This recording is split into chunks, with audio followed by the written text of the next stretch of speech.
शचीं भीमां व्याघ्रचर्मावृतां कटौ नवयौवनसम्पन्नां पञ्चमुद्राविभूषितां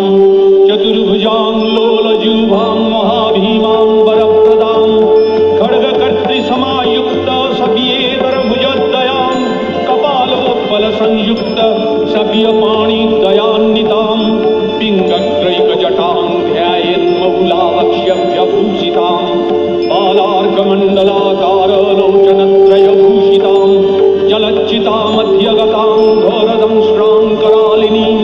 सावेशस्मेरवदनां स्त्रियलङ्कारविभूषितां विश्वव्यापकतो यान्तः